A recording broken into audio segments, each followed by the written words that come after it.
Good morning, everybody, and welcome at this early hour in our studio Offshore Energy.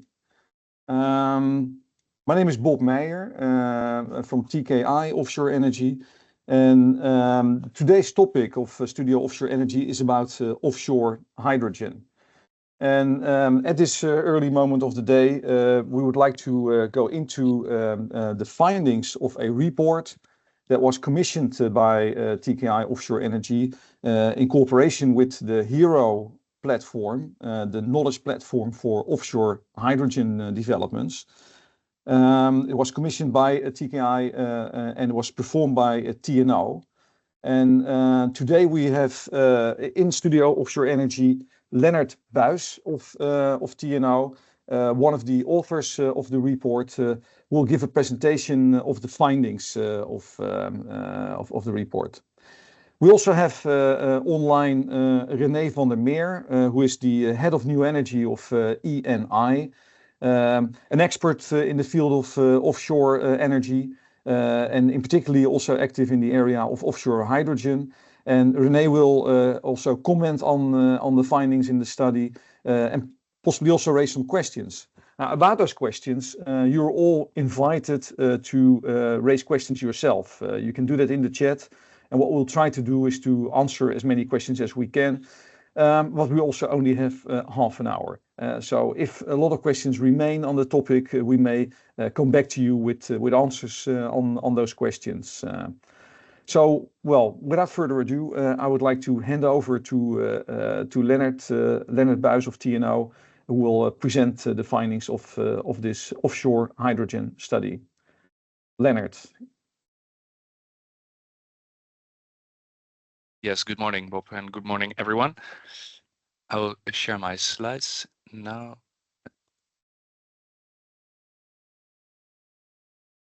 I think you can see them by now. Yes, absolutely. Great. Excellent. Thanks, Bob, for giving us the opportunity to present a bit of the work in only 10 minutes. So it's going to be a high-level presentation on the content, and for the remainder or for any further details, I would really like to welcome you to read the report in further detail. The report was set up by myself and a number of my colleagues within TNO, and as Bob said, also by means of workshops internally and also with the HERO community.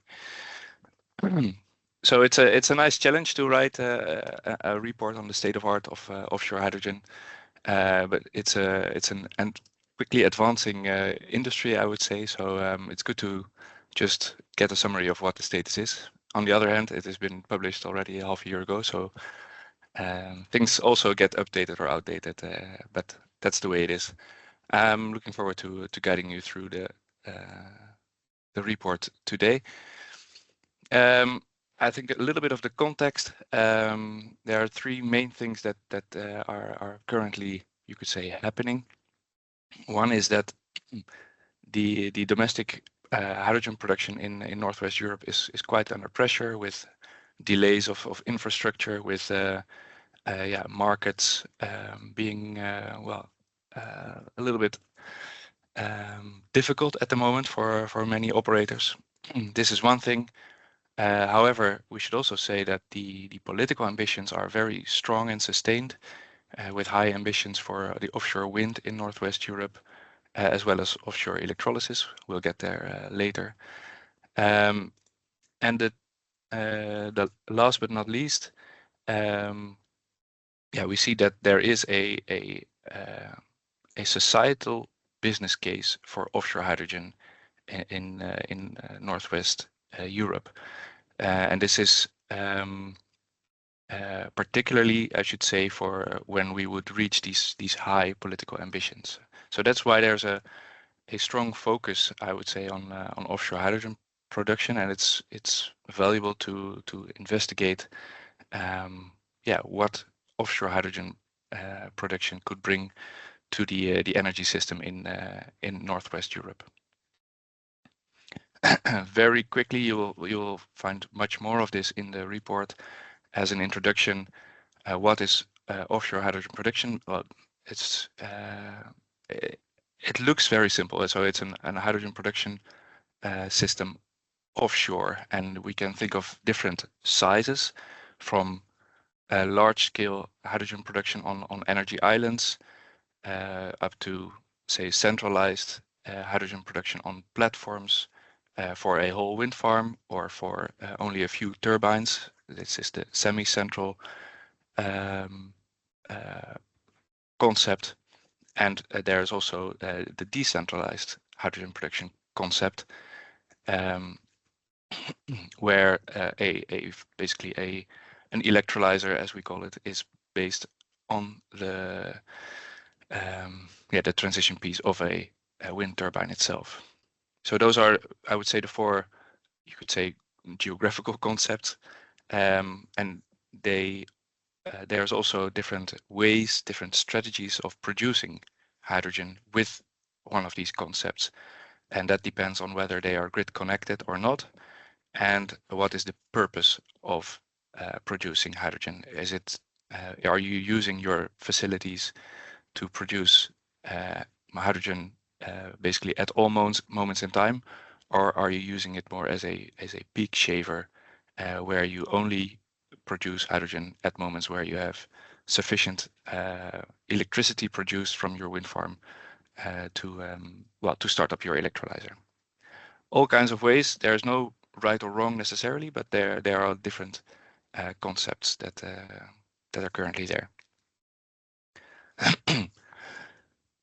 So yeah, what is the state of art? Before we go into the technical details, there is already a lot going on offshore hydrogen production at low scale in the early years. This is a graph which is a logarithmic scale, with on the y-axis the capacities of the electrolyzer capacities, and on the x-axis the years. And we are currently, of course, in this corner, where in green we see names of projects that are operational or already decommissioned. In orange we see early development projects like Poseidon, Oyster, and Baseload Power Hub. And there are projects in more early development, and we also see two demonstration projects, which I will get back to later. But we anticipate to see a bit of a trend of growing capacities over the next years in terms of these earlier projects, demonstration projects. So what is offshore hydrogen production, and what does it mean? What does it entail? Basically, there is a platform or or an island on which these facilities are built, and they consist of both the offshore hydrogen production unit, which is we call it the electrolyzer, and there is the balance of plant, which is basically all the equipment that is needed to get the electrolyzer running in a stable way. that we call the balance of plant, which is electrical, the powertrains, and the mechanical ones, which is the desalinization, the compressors, etc. And in terms of electrolyzer technology, there are three main types that are, I would say, currently out there for hydrogen production. However, what we do see is that if one would build a electrolyzer right now at this moment, then PEM is considered the most most likely technology to be put offshore. This is also resembled in the projects that are currently running. And what do we get when we produce hydrogen offshore is the hydrogen, of course, and next to that we produce also oxygen. This is inherent of using or doing water electrolysis, but also we generate heat and brine, which we will get back to later as well. I'm not going to go through all the details, and we don't have time for that, but if you want to read more about it, please read the report. What we think is more important is to dive into the main challenges of basically getting offshore hydrogen production to large-scale hydrogen production offshore. So in the report, we've basically introduced a number of challenges along the different letters in the abbreviation PESTEL: political, economical, societal, technical, legal, and environmental. I'm listing here now only a few of them, starting with the technical challenges. Sorry, within the technical challenges, we mainly see that there is a big unknown on the reliability in combination with the unmanned operation, or the desire for unmanned operation. Maintenance will probably be a very big cost driver in the whole field of offshore electrolysis. So to do that unmanned would be a big plus, but how would we deal with expensive maintenance of these remote systems? Can we install redundancies, basically adding more capex to lower the OPEX? And that, in combination with the intermittency that is also expected at these offshore wind farms, possibly without the use of having grid power to always keep a minimum base load. But that's not all. Also economically, there's a big difficulty in basically making it investable. The business case of a single unit is far from optimal at this moment. However, as I mentioned in the starting slide, the societal business case of the whole concept is has promises, and say avoiding possibly the electrical infrastructure and all the landing points, etc. At some point, we see that offshore hydrogen production can have a lower societal cost than doing it all electrically. So we have to find a way to bring the avoided costs into the business case of a single operator. There are still also challenges when it comes to the environmental challenges, waste management, water usage, possibly hydrogen emission. And from a societal point of view, it's not so much the not in my backyard of the people, you could say, of the people living in the Netherlands, but there's a lot going on in the North Sea.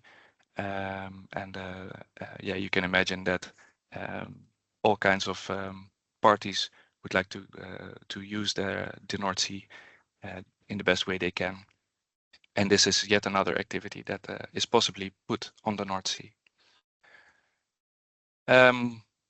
Wrapping up, what's ahead of us is 2 demonstration projects that have been announced by the government.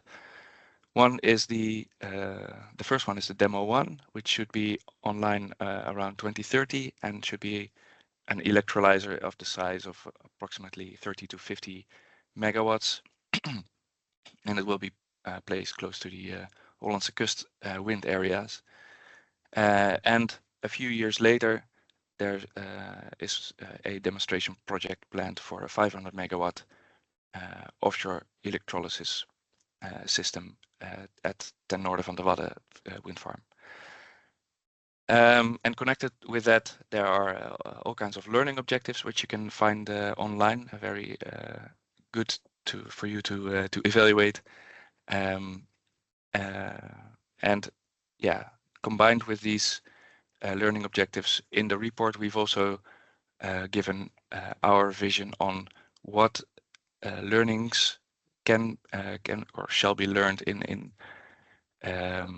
yeah, when it comes to power source, when it comes to system design, export, and ecology and safety, on which size of the of a pilot or demonstrator, where we indicate that some of these learnings can be learned at small size pilots, and should still be learned in later stages, or we should update that learning on larger capacities.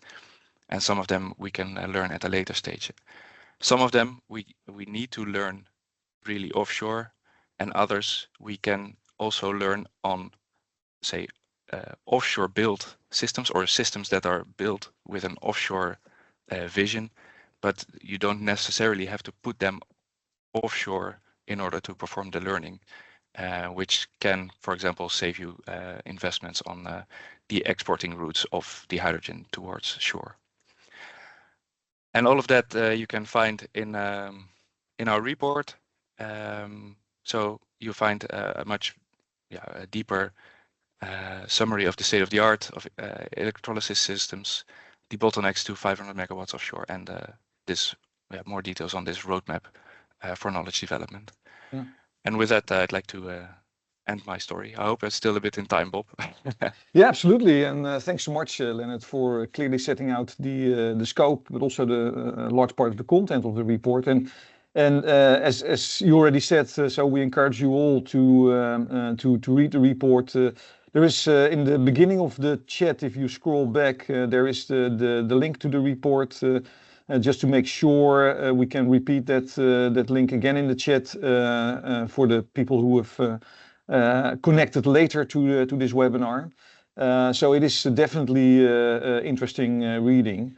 Now, maybe as a reflection on the report, I would like to ask René van der Meer of ENI to give his view on the report. René, can you give us some comments? Yeah, thanks a lot, Lennert and Bob, of course.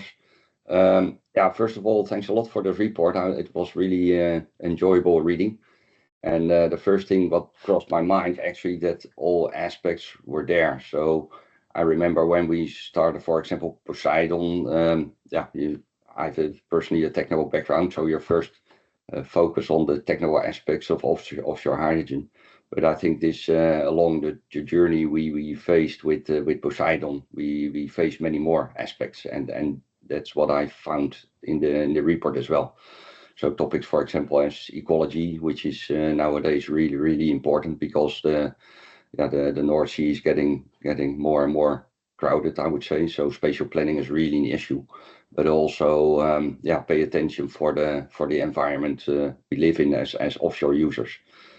Another thing is, I think where you touched upon, Lennert, is the whole system, the benefits of the system actually. So I remember when we started with offshore hydrogen, the first remarks were, why would we produce hydrogen offshore instead of onshore? And with a long history in offshore experience, we know by experience that everything you can do onshore, you actually must do onshore because every activity offshore is more expensive. But if you look into the entire system and where the power needs to come from for producing the molecules, then the activities or the view might change, and that's what we also experience with Poseidon. So if you focus, let's say, on doing everything 100% right so first time right, then you probably it will never happen. So what we experience is also learning by doing and just kick off activities, and that's what Poseidon is far from, let's say, 100% right. But what is really right is that we gained a lot of knowledge and experience, and I think it's one of the few offshore hydrogen production facilities which actually brings the molecules to shore. And that's where also the system benefits. It's often gas infrastructure, which is there. And we bring, of course, the molecules in a blended form to shore, which is far from ideal. But currently we're also investigating how RFMBOs or guarantees of origin could actually increase the value of blended hydrogen. And that's what we learned along the line. So maybe a question for you, Lennart, is what you see else at system optimization, because for example, Poseidon doesn't have offshore compression. There's a nearby facility owned and operated by TKI who actually does the gas compression. So do you see any other optimizations in between offshore and onshore activities, for example, gas treatment, what we currently do with natural gas. We try to process that as much as we can onshore, but also maybe the conversion from DC to AC. There's probably a lot to gain. Where do you see the optimization in the system as next steps? Yeah, thanks for your reflection. It is a good question. There's if we look at what's happening now, then typically what we see is bringing an onshore electrolyzer offshore, you could say. Also the electrolyzer OEMs, there's still so much demand for onshore electrolyzers that they don't need to necessarily build a whole system or new types of hardware dedicated for offshore hydrogen production. But there is, I think, also something to be gained there as well, probably at a later stage, where you optimize really the system on the offshore conditions, the robustness, also being able to handle startups and stops, not only the electrolyzer but also the compressors, for example, to optimize in that way in order to reduce OPEX, I would say, in the end, and thereby have a more optimized system. That's one thing, and I think there's still a lot to be learned on what is really the optimal way from getting the offshore wind and so the optimal, you could say, capacity of an electrolyzer system compared to the wind farm. What is optimal there? I think there's a lot of studies going on, and they bring us a lot of insights. But I also agree with you, René, that sometimes we also need to, at some point, try it and see really what's happening. Yeah. So yeah, still a lot is there to be optimized. We're really in the first phase. Yeah. Oh, Yeah. thanks. I'd like to interrupt maybe for also questions from the audience. And I see a question from Jaco, rephrasing that, can we still benefit from the learnings of projects like Demo 1 and Demo 2 before we start really scaling up in wind areas 6 and 7? What's your view on that, Lennert? Are we still in time with these demonstrators? I think it's a very good question, and I think the reflection of René is also fine here. I think we can already learn a lot from these demonstrator projects, but not everything. So I think what for example Poseidon has taught us is all kinds of things we need to think about before we do the next one, in terms of regulations, in terms of all kinds of things that are not only focusing on the actual hydrogen molecule that comes out of your production unit. So there is really a lot that we can learn from these demonstrator projects. But is it ideal, or can we learn everything? That I think the question answers the question. Probably not everything, no. I don't know how you look at that, René. Yeah, if I can jump in here, I think about timing, and timing is always crucial, as we know. But on the other hand, you most probably don't have to be finally up and running to capture all the learnings. So you will also learn along the journey. So when you start to draw the first lines on a piece of paper, actually that's a starting point of the learning trajectory already. But of course, it would be ideal that you bring the molecules to shore, and that's the point where you can actually reflect on the entire duration of the project. But actually the learning starts along the line, and that's I think that's good to realize. I think that's an important one. So there are always learnings, despite the fact that maybe the project is not completed yet. There are learnings along the way, and I think it is so important to share those learnings in a community like Hero. I see that my colleague Sadiq already put the link to the Hero community in the chat. And yeah, I would like to also draw your attention to that. So this is really the place to connect people with projects, sharing information about yeah, those learnings. So maybe before we start closing this webinar, so there are also other developments, Lennert, in the area, for example, of seawater or saltwater electrolysis. What is your view on that? Would that bring a lot of benefits to these systems? So direct seawater electrolysis and many other yeah, new technologies are currently reviewed. Also within TNO, we've done research on those topics. It's still in an early phase at this moment. This is from what I've read so far. The direct seawater electrolysis is worth looking into, but it's not yet at a point that it is considered in any of the say current pilots or demonstration projects. And say the yeah, the you could say within the total picture, the total costs of the whole so offshore electrolyzer system, desalination yeah, is not a major thing. So it's also Okay, maybe yeah. in the order of things we need to work on, not the highest priority. First address the bigger challenges. That would be my yeah, and I think advice. the report gives clear indications for that, and it also supports us as the Dutch innovation program to focus on the right area. So this is a very helpful study for us as well. So I'm looking at the clock. We're approaching 9 o'clock, and of course everybody has other commitments at 9 most likely. I think we've really scratched on the surface in a way of not only the report but also what we're doing in terms of offshore hydrogen production.